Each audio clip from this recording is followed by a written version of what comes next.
आप सबको मेरी बहुत बहुत नमस्ते।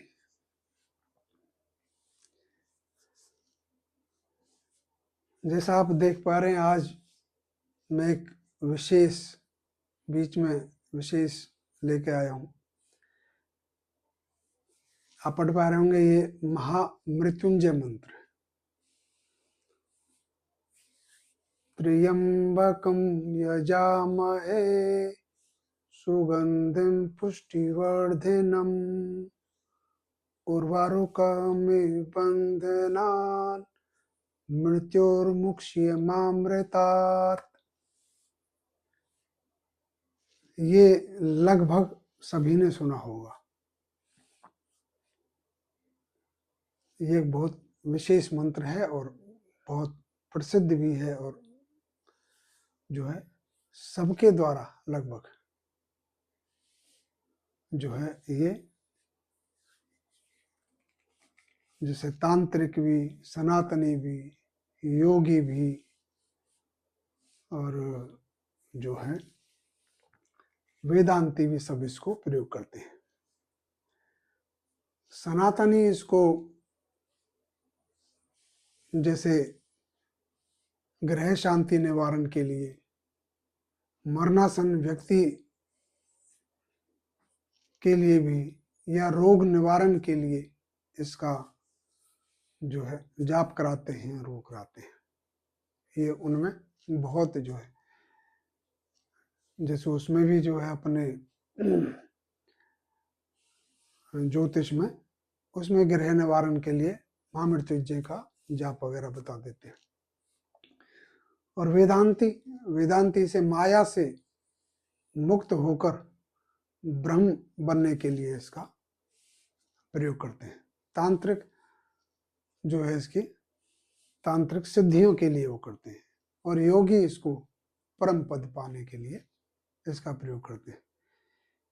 ये ऋग्वेद के 7वें मंडल के 59वें सूक्त का ये 12वां मंत्र है, और यही यजुर्वेद के 3रे अध्याय के का 60वां मंत्र है। ये एक ही है, ऋग्वेद में भी यजुर्वेद में भी। ये वेद का मंत्र है, और इसका जो है मंत्र मैंने पढ़ दिया है। त्र्यंबकम यजामहे सुगंधिम पुष्टिवर्धनम उर्वारुकम बंधनान् मृत्योर्मुक्षीयमामृतात्। हम इसका यदि संधि विच्छेद कर दें तो त्र्यंबकम यजामहे सुगंधिम पुष्टिवर्धनम उर्वारुकम इव, मैंने उसमें बताया था एव का काफी वो आता है, उर्वारुकम इव बंधनात् मृत्युः मुक्षीय मामृतात् अमृतात्।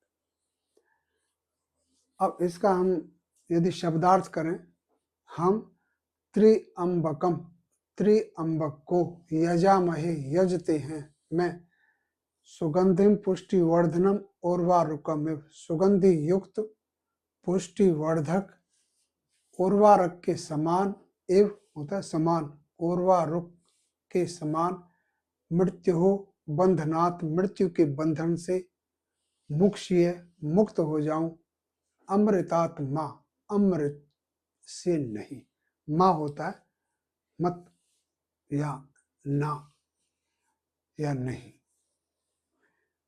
हम त्रिअंबक को यजते हैं या संगत करते हैं। मैं सुगंधि युक्त पुष्टिवर्धक उर्वारक के समान मृत्यु के बंधन से मुक्त हो जाऊं, अमृत से नहीं।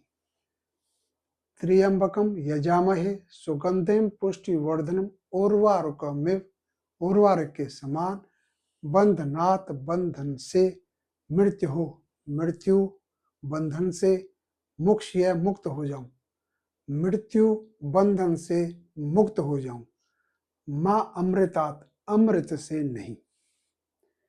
जब भी आप इसको आगे से उच्चारण करें, जब भी बोलें, जब भी वो करें, आप इसका, आपको बिल्कुल स्पष्ट हो जाना चाहिए कि इसका क्या वो है। त्र्यंबकम यजामहे, त्र्यंबक को संगत करते हैं, यजते हैं। सुगंधि पुष्टिवर्धनम, सुगंधि पुष्टिवर्धक आरोग्यवर्धक, उर्वारुक के समान मृत्यु बंधन से मुक्त हो जाऊं, अमृत से नहीं। ये जो है, अब हम इसकी एक व्याख्या करते हैं कि सारा क्या है।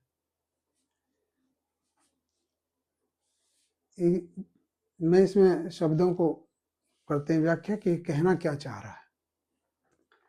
देखिए, मृत्यु के बंधन से मुक्त हो जाऊं, पहले तो आप ये देखिए कि मृत्यु के बंधन से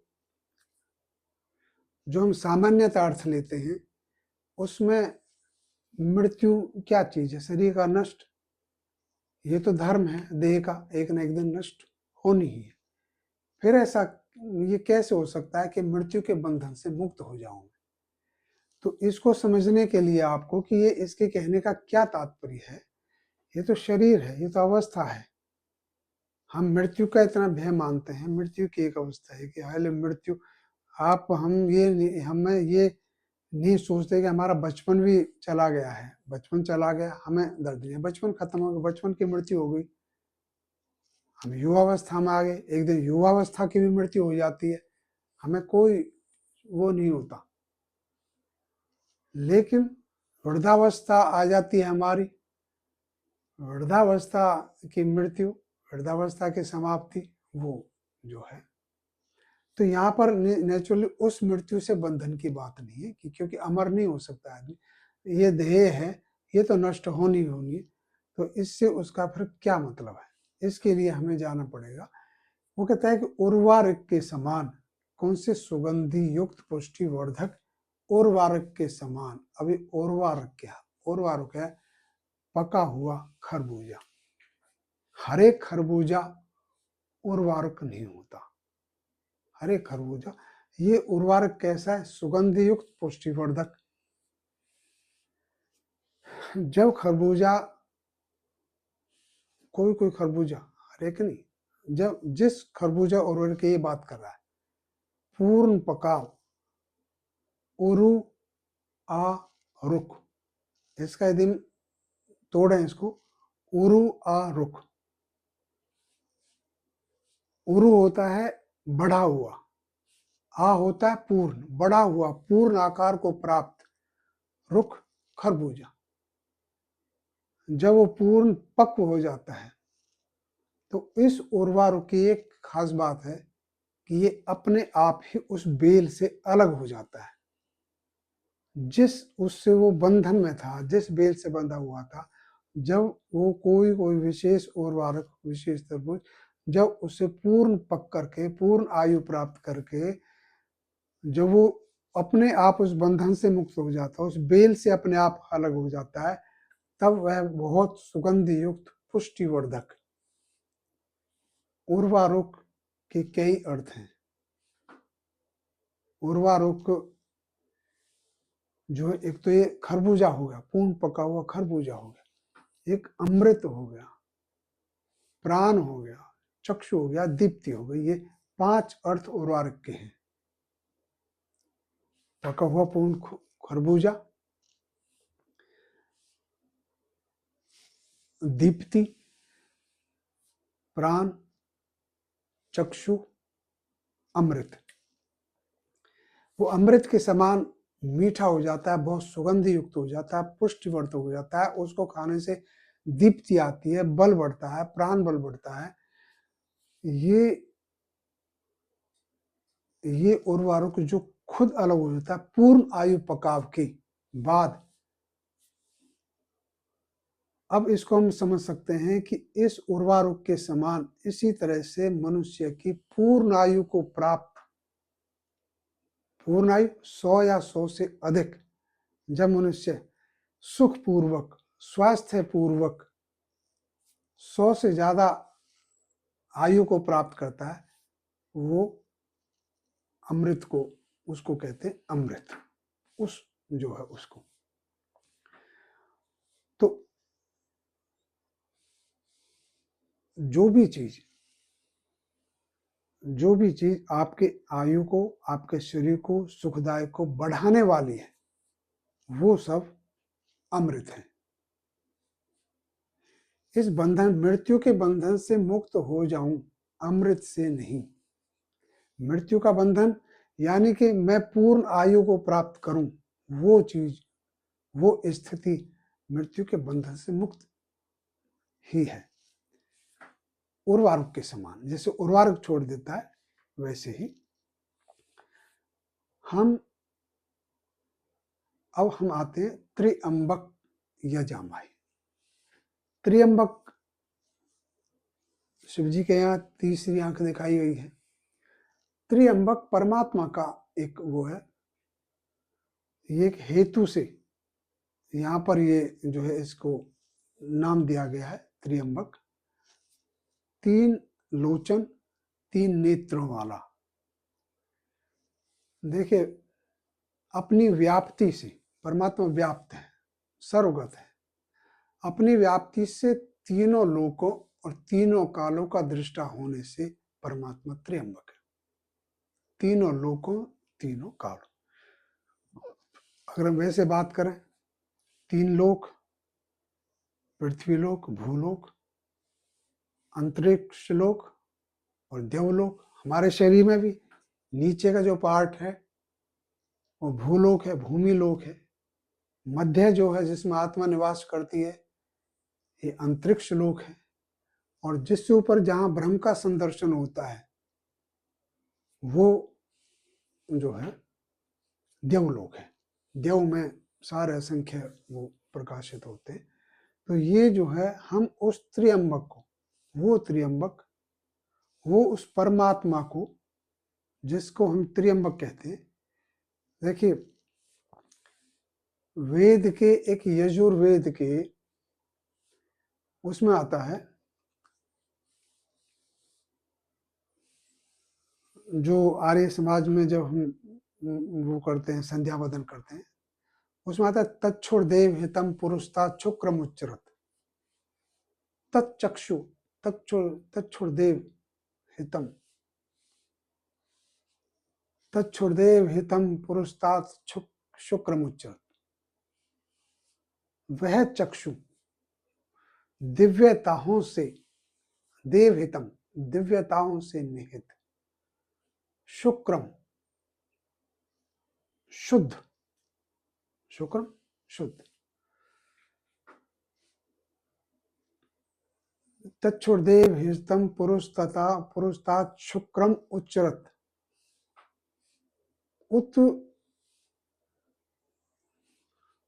उच्चरत कहते हैं कि भाई प्रत्यक्ष उदित, वो प्रत्यक्ष उदित मतलब वो सब जगह सर्वव्यापक, सर्वगत है। परमात्मा जो है, अब वो वह चक्षु, वो दिव्य दृष्टा है, वो पवित्र दृष्टा है, वो सर्वदृष्टा है। तच्छुर देव हितम पुरुषतात शुक्रम उच्चरत में तीनों चीजें हैं। वो दिव्य दृष्टा है, उसके जो चक्षु हैं वो दिव्य हैं, दिव्य दृष्टा है।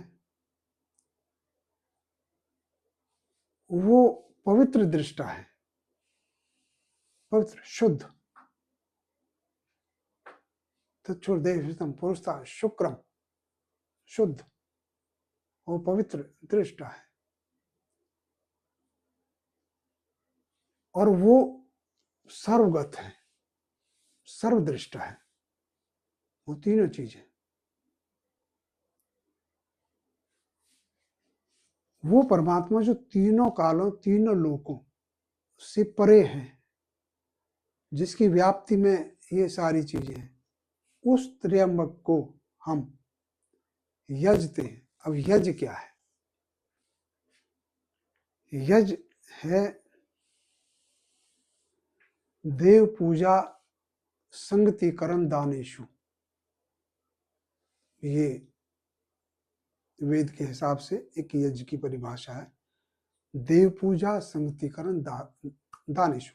संगतिकरण ये यज्ञ थे। अब संगतिकरण के लिए 2 चीज चाहिए, देव पूजा यानी उपासना, दानेशु दान देना, किसका दान? आत्मसमर्पण। उपासना, संगतिकरण, आत्मसमर्पण। संगतिकरण के लिए उपासना, उपस्थान, पास बैठना, आत्मसमर्पण, आत्मसमर्पण। आत्मसमर्पण के द्वारा ही किसी के पास बैठा जाता है। उपासना, जब आप समर्पण करते हैं तो किसी के समीप बैठते हैं, और इन दोनों से हम संगत होते हैं किसी उससे। तो परमात्मा से संगतिकरण के लिए उपासना और आत्मसमर्पण के द्वारा ही हम उस त्र्यंबक को यजते हैं, हम यजें। उससे क्या होगा? हमारे जितने भी दुर्विचार हैं, दुर्भावना हैं, दुर्विकार हैं, जितने भी दू हैं, वो सब हमारे दूर होंगे। हम उसके पास बैठ करके हम वो दूर हों। जो भी हमारे सुख, शरीर, स्वास्थ्य को बढ़ाने वाला है, वो सब अमृत है। हमें अमृत से दूर नहीं, अमृत से दूर नहीं। अमृत हमारी सात्विकता है, अमृत से दूर नहीं। मैं भाई ब्रह्म है, हमारी आस्तिकता है, ज्ञान है, सुविचार है, सुभावना है, ये जितने भी हमारी सारी चीजें, जो भी हमारी मति है, हम जो भी भावना से सोचते हैं, जो भी कर्म करते हैं, हमारे सुकर्म है, हमारे सुविचार है, सुभावना है, सुदृष्टि है, सुश्रवण है, सुकर्म है, सुज्ञान है, ये सुधर्म है, मोक्ष है, ये सब अमृत हैं, जो हमारे शरीर को इसके समान, इस खरबूजे के समान पूर्ण आयु प्राप्त करने में सहायक हैं। जो करते हैं वो सब अमृत है, वो सब अमृत है। ये सूर्य है, वायु है, अग्नि है, ये सब अमृत है। ये हमें हमारी आयु का बढ़ाने वाले हैं, सब प्रदान करें। जो भी है, शरीर में संयम है, तप है, जो भी इस तरह की चीजें जो हमारे उसको बढ़ाने, वो सब अमृत हैं। मैं उनसे नहीं, मृत्यु के बंधन से मुक्त हो जाऊं। तो ये एक बहुत ही, मेरा ख्याल है कि ये सारा स्पष्ट होनी चाहिए। इसमें एक एक अर्थ का मैंने बता दिया। त्र्यंबक परमात्मा का नाम है, जो अपनी व्याप्ति से तीनों कालों, तीनों लोकों को देखता है, अपनी व्याप्ति से को देखता है, इसलिए वहां पर उसको देखने का वो कहा है। और हम जो है उस पके हुए तरबूज के समान, जो स्वयं उस बेल से छूट जाता है, पूर्ण पकाव को, जो पूरी तरह से सुगंध युक्त है, पुष्टिवर्धक है, बल देने वाला है, प्राणों को बल देने वाला है, उसके समान हम मृत्यु के बंधन से, यानी पूर्ण आयु को प्राप्त करें। मृत्यु का बंधन मतलब हम एक अकाल मृत्यु, ये नहीं है कि हम अपने शरीर में 50 तरह के रोगों को पाल करके, गीता में ना युक्त आहार विहार से, युक्त आहार विहार ना करके हम जो सारा का सारा कुछ हम गलती करते चले, गलत करके हम जो है इस मृत्यु को टाइम से पहले ही प्राप्त करें, उस वो अवस्था से बचने का ये है। वेदों में जो भी जितना भी कुछ कहा गया वो प्रार्थना के में से कहा गया, उसमें इसमें ये एक प्रार्थना है। वेद का प्रत्येक मंत्र एक प्रार्थना के रूप में है, लेकिन प्रार्थना क्या करती है? हमें कोई बहुत प्रार्थना कर्म के लिए और ज्यादा प्रेरित करती है, किसी भी कार्य का करने के लिए उसमें बहुत उत्साह के साथ हमें लगाती है, ना कि प्रार्थना में पीछे धकेलती है। प्रार्थना में हम प्रार्थना पे आश्रित नहीं होते। प्रार्थना एक तरह से मनोविज्ञान है। हम हमारा बालक है या कोई भी है, यदि वो किसी चीज़ के लिए प्रयत्न करता है, हम एक मन की भावना से उसके उसके लिए प्रार्थना करते हैं। प्रार्थना के साथ उस पे कर्म करना नहीं छोड़ते, उस पे और तेज़ी से हम बच्चे के लिए वो करते हैं और उसके साथ ही हम जो प्रार्थना करते हैं। ये प्रार्थना का एक बहुत गहन विज्ञान है, मनोविज्ञान है। तुम वेद में जितनी भी सारे मंत्र हैं वो प्रार्थना के विषय कहे गए हैं। ये प्रार्थना तो है कि हम ऐसा मैं हो जाऊं, ऐसे करूं, लेकिन इनके पीछे ये है कि मैं उस अमृत के समान चीज़ों को जो मेरी आयु को बढ़ाने के लिए बहुत ज़्यादा वो करने वाली है, मैं उनको करूं, वो मुझे प्राप्त हो, दूसरी चीज़ें प्राप्त नहीं हो। तो इसको जो है इसका पूरा वो आपके दिमाग में बिल्कुल इसका अर्थ स्पष्ट होना चाहिए। इससे आपको बहुत आनंद आएगा। इसी के साथ आप सबको बहुत बहुत